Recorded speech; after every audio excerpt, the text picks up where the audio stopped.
Yeah, so I'm going to do a video about meltdowns today, because I've covered like a lot of things about Asperger's that are quite light-hearted, but meltdowns are, I don't know, I think it's important for like people to recognise what a meltdown is, what an autistic meltdown is, and kind of differentiate that from, or separate that from like somebody having a tantrum or whatever, because like I think the way people deal with somebody that's having a meltdown is crucial to the well-being of the person that is having the meltdown, and it can have either a negative or positive effect on them.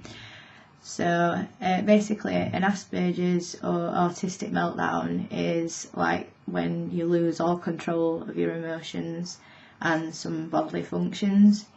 It comes across as being like a tantrum, or, well, it is, I think, a bit like how a toddler has a tantrum, because like you just can't control like how you react to things. So some people can be violent, some people can be quite passive, some people can be loud, some people can be quiet. You know, it all depends on the individual. So let me just get my list up. So like the thing, I'm going to talk about like my experience of it, because obviously I can't speak for everybody else. But situations I find triggering are like multiple stressful situations, or thinking about multiple stressful situations. Like I'll only be able to do one thing at a time. So when I've got a lot I need to be doing, or there's a lot happening in my life, then I'll be getting meltdowns more often, because I'm finding it difficult to concentrate on things and think about things logically, because it's that overwhelming and confusing for me. Especially if I'm dealing with it on my own, like there's more chance of me being in meltdown mode like a lot. Emotional pain, like breakups and stuff like that, and shit going wrong in relationships, not being treated the way you should be treated, etc, etc. Anything that causes you to feel like shit, basically. Like that's just an example, but yeah, just stuff like that. Feeling trapped, so like if you're stuck in a situation in life that you're having trouble getting out of, that can be terrifying for anybody, but for somebody with Asperger's, like there is more chance of having a meltdown there. Anxiety attacks, I've found that having an anxiety attack or a panic attack can lead to a meltdown, because I'll get embarrassed that I'm having an anxiety attack if I'm in a public place, and then that'll kind of descend into a meltdown, which is even more embarrassing. So yeah, like a lot of the time when I feel like I might have a meltdown, I'll make sure that I'm not in a public place, or like I'll take a couple of days off work or something, just so that I'm on my own when it happens, because I don't like people seeing me like that. So like in terms of what happens when somebody's having a meltdown, for me, when I was younger, I used to be, I've never been violent towards anybody else, either when I've been on a meltdown or in general. I'm not like that at all, but like for many years I was violent towards myself, so I'd self-harm, I'd bang my head on the wall to try and knock myself out, I'd bang my head on the floor, like lay down on the floor, bang my head on the floor, yeah, just stuff like that really. And I think that was to kind of try and distract myself from what was going on, and to try and like wake me up a lot of the time, you know, and kind of, I think, to punish myself, because I thought, you know, this is fucking weird, why am I doing this? And obviously now I know why I reacted to situations the way that I did. But yeah, back then I kind of felt like I deserved it and all that shit. So I don't do that anymore. But like I'll still kind of like bang my head and stuff like now and then, but it won't be as like aggressive, and I won't do it with the intention of hating myself. I'll just do it with the intention of trying to make myself come round a bit more. So yeah,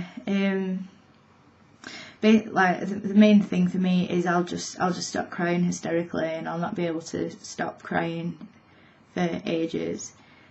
And it's like, I don't know, like when I think about it, like I can remember meltdowns, but I can't remember them like in that much detail, do you know what I mean? So I don't know, it's hard to describe, but I know for a fact that it'll look over dramatic to an outsider that doesn't understand it, but like at the time I feel like that, and I feel like desperate and hopeless, and like everything's gone wrong and the world's ending, and just sheer panic and frustration.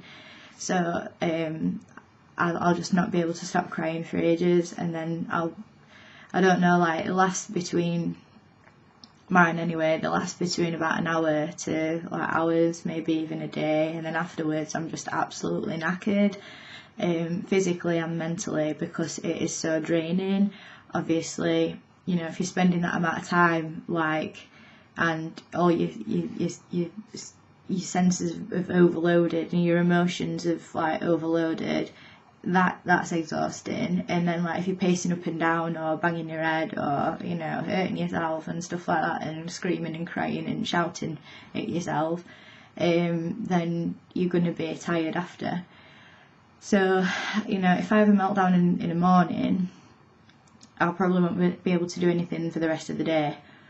And, you know, that's a bit annoying, because like if you've got to go to work after, or there's something going on, it just gets in the way, and you've got to drop everything just to kind of like recuperate.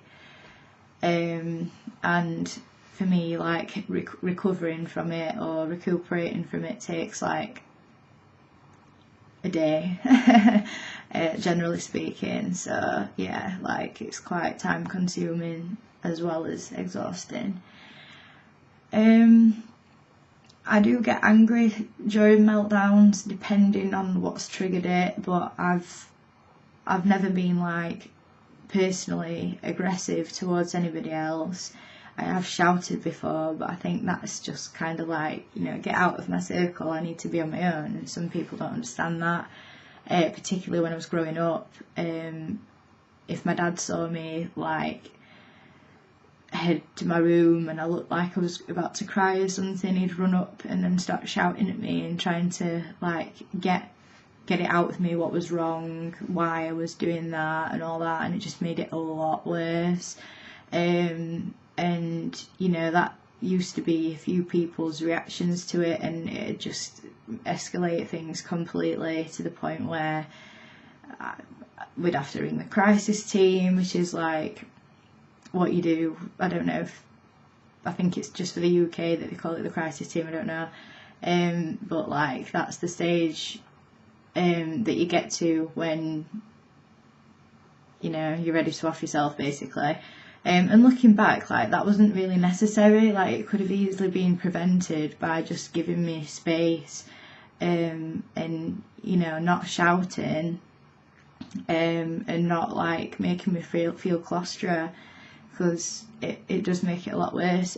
And I think I can speak for everybody that suffers from meltdowns when I say that when you're having one, the last thing you want is somebody like in your face, or like loads of people around you and that crowding round. Like you want to be on your own. You don't want anybody to see you like that. You don't want anybody, you know, kind of aggravating things. You just want to be left alone, but at the same time you kind of want to feel safe as well. So if you are like around somebody that's having a meltdown, make sure that the area is safe, make sure that it's not like in a busy place or anything, and just don't like scream in the face and stuff, and it should pass as quickly as possible, hopefully anyway. So yeah, like I'll just cry hysterically, like I'll pace sometimes, I'll start shaking my leg, picking my skin, but that's just like more nervous things, like I shake my leg and stuff quite a lot, but yeah, like I'll sometimes like not rock back and forth, like that's a bit cliche, but I don't know, like I'll keep moving, I'll be moving all the time during a meltdown. I don't know why, but yeah, I'll swear a lot, I'll talk to myself, and then after I'll just feel like, oh, why did that happen again, do you know what I mean? But that's the way it is. So yeah, that's what a meltdown's like for me. If you've got any more questions about it, ask me, but yeah, thank you.